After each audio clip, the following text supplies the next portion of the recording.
এই যে আমাদের ট্যুরে আমাদের সঙ্গীরা অনেক সুন্দর, চারপাশে শুধু সবুজ বড় বড় পাহাড়। চিংড়ি এমনিতে আমার খুব প্রিয় একটা খাবার, আর এখানে চিংড়ি ভর্তা দেখে আরো বেশি লোভ লাগতেছে আমার। মেরিন ড্রাইভের ডানে বামে সব দিকে গেল তুমি।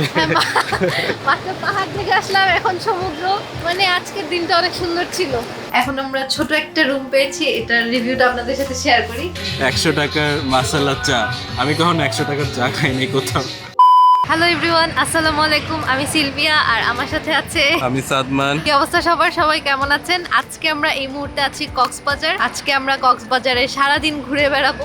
কক্সবাজারে বলতে কক্সবাজারে যে ফেমাস বিচগুলো আছে ওগুলাতে ইদানিং অনেক ভিড় থাকে, এজন্য আমরা আজকে ঠিক করলাম মেরিন ড্রাইভ রোডে ঘুরে বেড়াবো। এজন্য আমরা সারাদিনের জন্য একটা অটো রিজার্ভ করে নিয়েছি, সেটা হচ্ছে ডলফিন মোড় থেকে।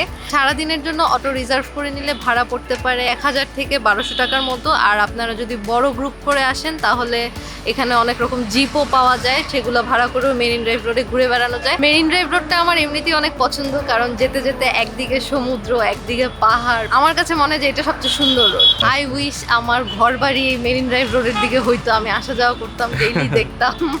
তো আজকে আমরা এখন যাই, আমাদের জার্নি স্টার্ট করি, দেখি কোথায় কোথায় যাওয়া যায়, কোথায় কোথায় খাওয়া যায়, সব কিছু আপনাদের সাথে শেয়ার করবো। আশা করি আমাদের ভিডিওটা ভালো লাগবে, আর ভিডিওটা ভালো লাগলে সাবস্ক্রাইব করতে ভুলবেন না কিন্তু।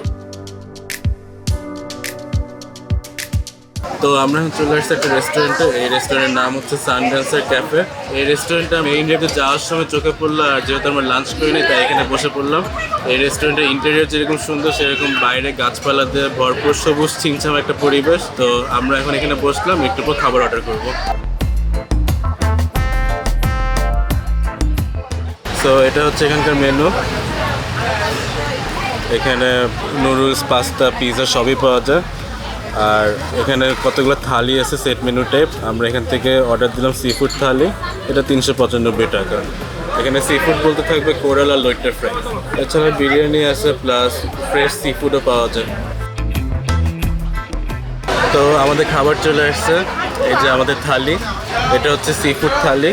এই থালিতে আছে কোরাল ফিশ ভুনা, ডাল, লইট্টার ফ্রাই, আর এটা হলো চিংড়ি ভর্তা। এই চিংড়ি ভর্তাটা আমার কাছে নিউ একদম। আর এখানে হচ্ছে প্লেন রাইস। এখানে রাইসের পরিমাণটা আমার কাছে দেখে হচ্ছে একটু বেশি, আর সাথে শসা আর লেবু। খাবারগুলো দেখে আমার খুব মজা লাগতেছে, পেটে খিদা নিয়ে আসছে, দেখে অনেক ভালো লাগতেছে। ওই পেটে খিদা নিয়ে আসছে, তুমি বুফে ব্রেকফাস্ট করে আসলে। তাও খিদা লেগে গেছে। আচ্ছা দেখি, আমি একটু ফার্স্টে একটু ঝোলটা খেয়ে দেখি। ঝোলটা ভালো, ঝোলের মধ্যে মনে হচ্ছে আদা রসুনের পরিমাণ একটু বেশি, মানে মশলা বেশি, কিন্তু ভালো। একটু তেলের পরিমাণটা একটু বেশি, তেলটা কম হলে অনেক ভালো লাগতো। দেখো তেল ভাসতেছে, মানে এখানে তেল একটু বেশি। সাথে কি এটা মটরশুঁটি দেওয়া নাকি মরিচ? সাথে এটা কাঁচা মরিচ কাটা, এই কারণে একটু স্পাইস পাচ্ছি আমি। চিংড়ি এমনিতে আমার খুব প্রিয় একটা খাবার, আর এখানে চিংড়ি ভর্তা দেখে আরো বেশি লোভ লাগতেছে আমার। আর এখানে দেখাই যাচ্ছে শুকনো মরিচ বাটা দিয়ে চিংড়ি ভর্তাটা করা, আরো মজা হবে এটা।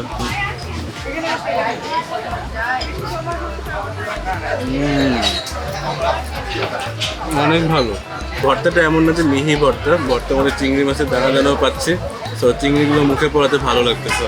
আর চিংড়ি তো আমার অল টাইম ফেভারিট একটা জিনিস, মনে হচ্ছে যে চিংড়ি দিয়ে পুরোটা খেয়ে ফেলতে পারবো। চিংড়ি ভর্তাটা কিন্তু আমার কাছে অলমোস্ট নিউ, অনেক বাসায় কখনো খাইনি, প্লাস কোনো রেস্টুরেন্টও চিংড়ি ভর্তা খাইনি। তো কক্সবাজারে এসে ফার্স্ট এটা আনকমন কিছু খাওয়া হলো। এটা হচ্ছে লইট্টা ফ্রাই, একটু সফট কোটিংটা, মানে ফ্রাইয়ের মধ্যে তো হার্ড কোটিং না। খেয়ে দেখি।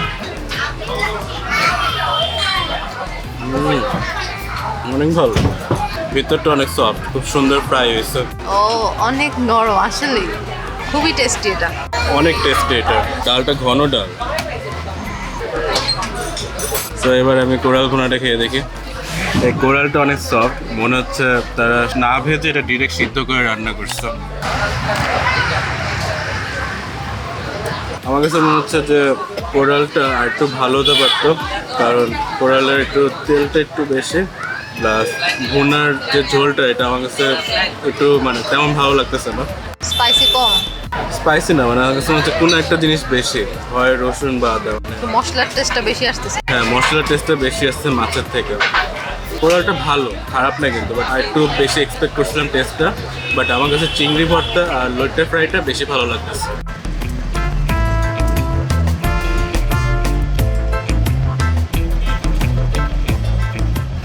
আমরা এখন যাচ্ছি কক্সবাজার, একটা আনকমন জায়গা, যে জায়গাটা এখানকার লোকজন মিনি বান্দরবন নামে চিনে। তো এখন আমরা ওই স্পটটার কাছাকাছি চলে আসছি।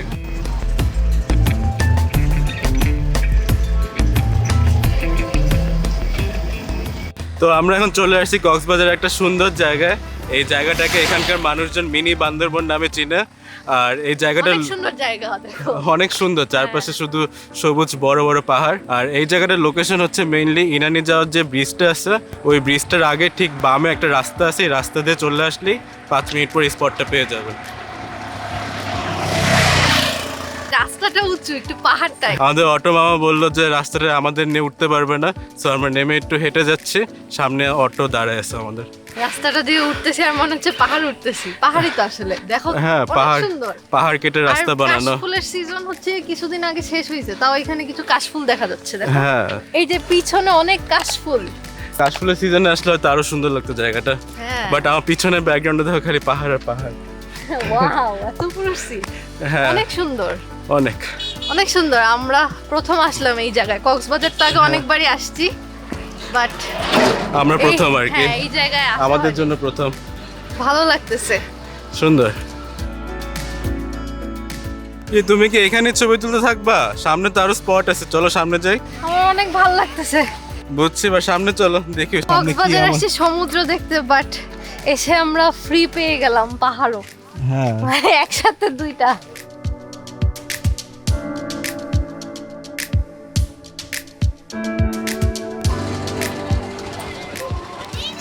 ঠিক আছে, পারবো, যাও। এটা হচ্ছে কক্সবাজারের একটা মোটামুটি সুন্দর টুরিস্ট স্পট বলা যায়, কারণ দেখলাম যে অনেকেই আসছে এখানে ঘুরতে। তা আমরা এবার একটু উপরে উঠার চেষ্টা করতেছি। ট্রেকিং করছি। হ্যাঁ হালকা। আমি কক্সবাজার এসে এই কাজ করবো আমি জীবনে চিন্তাও করিনি। আমরা পাহাড়ে উঠলাম, মজা লাগতেছে। এই পড়ে যায় না ভিডিও করতে করতে। দেখো এখানে কি ছিল, তুমি এখন পড়তে পারতা। হ্যাঁ পড়তে কিছু হইতো না, কিছু হবে না বললে। পড়লে কিছু হইতো না কেন? আটকে যাবো বললে। ব্যথা পাওয়ার কিছু নাই। ব্যথা পাওয়ার কিছু নাই না, এখানে আমরা তো নাম। ও আচ্ছা আচ্ছা, নামান দরকার নেই, থাক থাক ভাইয়া, পয়রা দেখানো লাগবে না, থাক। মাথায় গেলে সাগরটা দেখা যায়। তোমরা যাও। হ্যাঁ যাই, চলো তোমাদের সাথে যাই গেলে। আল্লাহ ধন্যবাদ, দেখো আর ফুল দিছে, ম্যাচিংও হয়ে গেছে। সুন্দর হয়েছে। আমাদের লোকাল গাইড এখন আমাদেরকে নিয়ে যাচ্ছে, চলো চলো উপরে ওরে যাই। বাবা, আরো গাইড অ্যাড হচ্ছে। চলো চলো চলো চলো সবাই যাই, আসো আসো।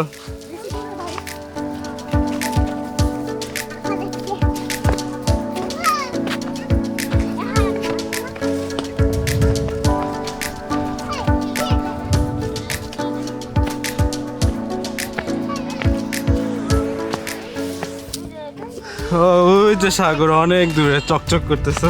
ওই যে জস, ওয়াও, ওই যে সাগর, হ্যাঁ দেখতে থাকো। ক্যামেরাও দেখা যাচ্ছে, ওই যে সাগর। জস, এই যে দেখো পাহাড় পাহাড়, আর পিছনে ওই যে সাগর। জস, অনেক সুন্দর, অনেক ভালো একটা এক্সপিরিয়েন্স হলো আমাদের। অনেক সুন্দর জায়গা। আগে কেন আসি না এখানে, এত সুন্দর জায়গা।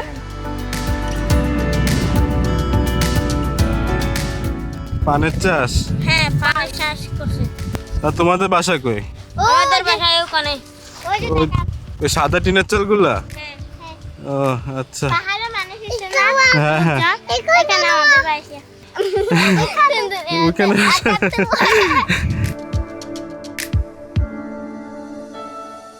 এই যে আমাদের ট্যুরে আমাদের সঙ্গীরা। মজা লাগছে তোমাদের সাথে কথা বলে।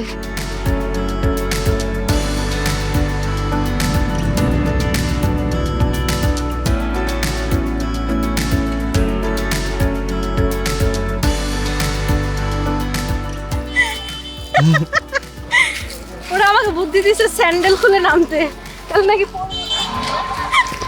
কি অবস্থা।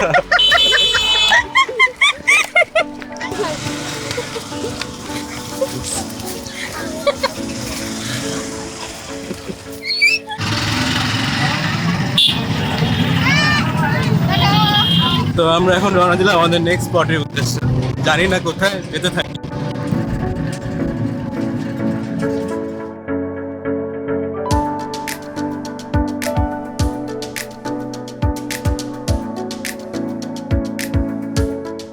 তো আমরা একটা বিচে নামলাম, আসলে জানি না এটা কোন বিচ, কারণ যাওয়ার সময় দেখলাম যে এই বিচটার মধ্যে মানুষ কম, তাই দেখে ভালো লাগলো। আর এই বিচের মধ্যে আমরা এখন সানসেটটা এনজয় করব। এই বিচের এই পাশে দেখো, মানে এখানে জেটির মতো কি যেন বানানো, এটা নতুন হয়েছে, আগে ছিল না। এটা কি সাগরের উপর ব্রিজ হবে? এটা আমি বলতে পারি না এটা আসলে কি, এটা মানে কোনো মালামাল উঠে নামানোর কাজে ইউজ করে। ওয়া, সূর্যটা কি সুন্দর লাগতেছে। আমাকে তোমাকে তো আরো বেশি সুন্দর লাগতেছে। ডিমের কুসুম। হ্যাঁ। সো কেমন লাগতেছে তোমার? এই জায়গাটা এত সুন্দর, মানে ওইদিকে যে সুগন্ধা বা লাবণী বিচগুলো আছে ওখানে তো অনেক মানুষ থাকে, এই দিকটায় এসে এই দিকের পরিবেশটা বেশি সুন্দর বিচের আসলে।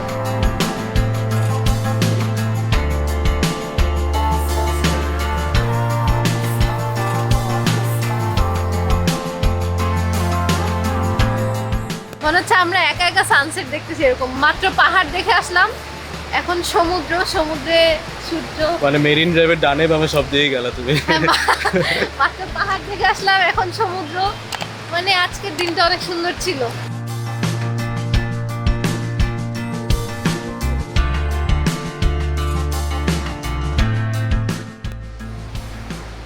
পরিবেশটা অনেক সুন্দর লাগতেছে, আর সে একা একা ঘুরে বেড়াচ্ছে সাগরে। সানসেট হওয়ার পর আকাশের যে কালারটা হয়, এই কালারটা আসলে অতুলনীয়। এই একটা কারণে কক্সবাজারের আকাশটা আমার কাছে অনেক প্রিয়।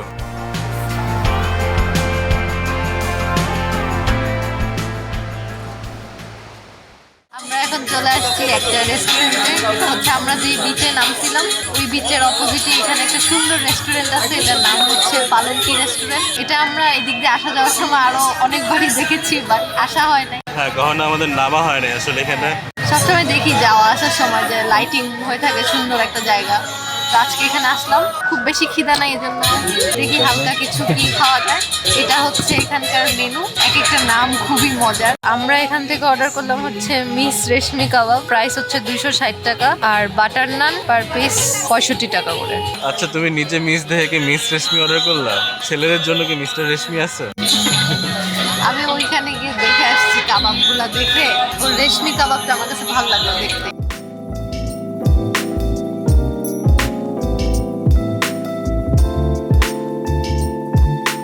এখন কিন্তু সন্ধ্যা হয়ে গেছে, তো সন্ধ্যা মানে রাস্তাও অন্ধকার হয়ে গেছে।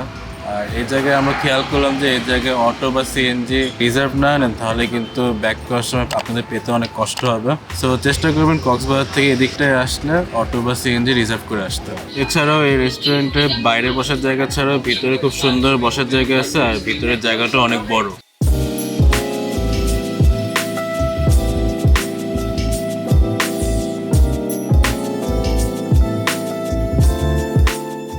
ওয়াও, রেশমি কাবাবটা খুবই সফট, অনেক মজা। মানে নানটাও খুব সফট, কাবাবটাও খুব সফট, আর কাবাবটার মধ্যে একটা পোড়া পোড়া একদম ওই যে কয়লার একটা ফ্লেভার আসতেছে, কয়লার ধোঁয়া দেওয়া হয়েছে আর কি, স্মোকি ফ্লেভার। সালাদের উপর যে সসটা আছে সব মিলায় খেতে খুবই মজা লাগছে। নানটা তো বাটার নান ছিল, এই নানের মধ্যে দেখো বাটার ব্রাশ করাগুলো এখনো আছে, মজা লাগে বোনলেস মাংস চিপতে। আসলে কয়লার একটা ফ্লেভার আছে, এটার জন্য আসলে ভালো লাগতেছে আমার এটাকে। এই জায়গাটা মেইনলি রাতের লাইটিং এর কারণে অনেক সুন্দর লাগতেছে, কিন্তু আমার কাছে মনে হয় এখানে দিনের বেলা আসলেও ভালো লাগবে। প্রবাবলি সাগরের পানি একেবারে রেস্টুরেন্টের সামনে পর্যন্ত চলে আসে, আর এখানে বসে খেতে খেতে সামনে বিচ দেখা যাবে।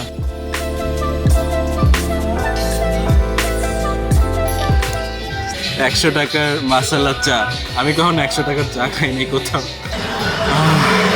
চা থেকে মাসালার যে স্মেলটা আসতেছে সেই। তাহলে কি বলবো, 100 টাকা অর্থিত? খেয়ে দেখি না এখনো, আমি চিনিটা দিয়ে তারপর খেয়ে দেখি। চিনিটা হচ্ছে এখানে আলাদা দেওয়া, তাতে হচ্ছে যার যতটুকু ইচ্ছা প্রয়োজন মতো চিনি অ্যাড করে নেওয়া যাবে। চাটা অনেক ভালো, মানে মাসালার টি একদম পারফেক্ট হিসেবে বানানো, বাট আমার কাছে মনে হচ্ছে 100 টাকা না হয় আর একটু কম হলে ভালো হতো। তো আমরা এখন যেই হোটেলে আছি খুবই ছোটখাটো একটা সুন্দর হোটেল। তো এই হোটেলে আজকে আমরা থাকবো। এই মাত্র চেক ইন করে আমরা রুমে চলে আসলাম। খুবই ছোট্ট একটা সুন্দর রুম আমরা পেয়েছি। এটা হচ্ছে আমরা একটা কাপল রুম বুক করে এসেছিলাম। আচ্ছা, হোটেলের নামটাই বলা হয় নাই। হোটেলের নামটা হচ্ছে হোটেল আমিন ইন্টারন্যাশনাল। তো এখানে চেক ইন টাইম হচ্ছে দুপুর 12টায়। তো আমরা এই হোটেলে চেক ইন করলাম। চেক ইন করতে শুধু ন্যাশনাল আইডি দেওয়া লাগলো আমাদের। আর এই হোটেলের লোকেশনটা হচ্ছে আপনার কক্সবাজারের কলাতুলি বিচের কাছাকাছি, মানে ডলফিন মোড়ের বাস স্ট্যান্ডে নামলেই ডলফিন মোড় থেকে খুবই কাছে এই হোটেলটা। এই হোটেলের গুগল ম্যাপ লোকেশনটা আমরা এই ভিডিওর ডেসক্রিপশনে অ্যাড করে দিব। যাই হোক, এখন আমরা ছোট একটা রুম পেয়েছি, এটার রিভিউটা আপনাদের সাথে শেয়ার করি। আমরা আমাদের রুমে ঢুকি এরকম ছোট ছোট বলতেছি কেন, আসলে তো মানে এটা দুইজনের জন্য পারফেক্ট। হ্যাঁ, এটা পারফেক্ট, কিং সাইজই মনে হচ্ছে। জোস, মানে বেডটা দেখে খুব পরিষ্কার লাগতেছে আমার কাছে। মোটামুটি গুছানো আর ক্লিন একটা বেড পেলাম। আর ব্যাগটা কি হোটেল দিছে তোমাকে? ব্যাগটা আমার। যাই হোক, টেলিফোনের পাশে কিন্তু সকেট আছে, মানে ফোন টোন চার্জ দেওয়া যাবে। আর হচ্ছে একটা আলমারি, আমার কিছু নেই, হ্যাঙ্গার আছে জাস্ট। দুইটা গ্লাস আর একটা কমপ্লিমেন্টারি পানি দেওয়া। আর এদিকে হচ্ছে একটা এসিও আছে আমাদের এই রুমে। আর এদিকে হচ্ছে এই রুমের ওয়াশরুম। সো এটা হচ্ছে ওয়াশরুম, খুবই বেসিক বাট পরিষ্কার। টুথব্রাশ দেওয়া আছে, সাবান শ্যাম্পু দেওয়া আছে। তো এই ওয়াশরুমটা। এখানে পানি গরম করার জন্য গিজারও আছে। আর এদিকে হচ্ছে পর্দার পর্দার পিছনে দেখো কি আছে। আমরাই তো আছে, রিফ্লেকশন দেখো আয়নায়। এখানে আমরা একটা ব্যালকনি পেয়েছি। আসলে ব্যালকনি আমাদের লাগবে না, কারণ সামনে দিয়ে কোনো ভিউ নেই, বাট যারা স্মোকিং করেন তাদের লাগতে পারে, বা কাপড় শুকাতেও দরকার পড়তে পারে। হ্যাঁ। আর এদিকে হচ্ছে একটা টিভি আছে। দেখো এখানে ওয়াইফাইও আছে। এত কিছু এক্সপেক্ট করি নাই আসলে আমরা। হ্যাঁ, বাট আমরা যে রুমটার মধ্যে আছে এখানে আমি জিপির 4G পাচ্ছি না, সো ওয়াইফাইটা কাজে লাগতেছে। আর এটা হচ্ছে আমরা হোটেলে কমপ্লিমেন্টারি পেয়ে গেলাম আপেল আর মালটা সুন্দরভাবে কেটে দেওয়া আছে। তো সব মিলায় আমাদের এই রুমে থাকতে কস্ট পড়ছে পার নাইট 2000 টাকা। 2000 না, আসলে একটু বেশি, 2200। 2200 টাকা অ্যাকচুয়ালি। তো যাই হোক, কম টাকার মধ্যে আমার মনে হয় ভালো একটা রুম। এই হোটেলে হচ্ছে কোনো রেস্টুরেন্ট নেই, সো আমরা এই রুমের সাথে কোনো কমপ্লিমেন্টারি বুফে ব্রেকফাস্ট পাচ্ছি এরকমও না। তো অ্যাকচুয়ালি এই রুমটা নেওয়ার কারণ হচ্ছে আমরা আগামীকাল খুব ভোরে 5টা বা 6টার দিকে চেক আউট করে ফেলবো। তো এই জন্যই হচ্ছে আমাদের হোটেলের যে এক্সট্রা ফ্যাসিলিটিসগুলো থাকে ওগুলো কোনো দরকার নেই, বা সারাদিন আজকে বাইরে থাকবো, এই হোটেলে থাকাও হবে না। এই জন্যই হচ্ছে আমরা একদম কম বাজেটে একটা হোটেল খুঁজছিলাম আর এটা নিয়ে নিলাম। তো আপনারাও যদি এরকম খুবই কম টাকার মধ্যে কোনো হোটেল বুক করতে চান, বা ব্রেকফাস্ট লাগবে না বা কোনো ফ্যাসিলিটিস দরকার নেই, তখন হচ্ছে আপনারা এই ধরনের একটা হোটেল বুক করতে পারেন। আমাদের কাছে এই হোটেলটার পরিবেশ মোটামুটি ভালোই লেগেছে। আর যেহেতু রেস্টুরেন্টও নেই সেজন্যই হয়তো হোটেলের খরচটা একটু কম। সো সব মিলায় আমাদের প্রয়োজন অনুযায়ী এটা একটা গুড ডিল।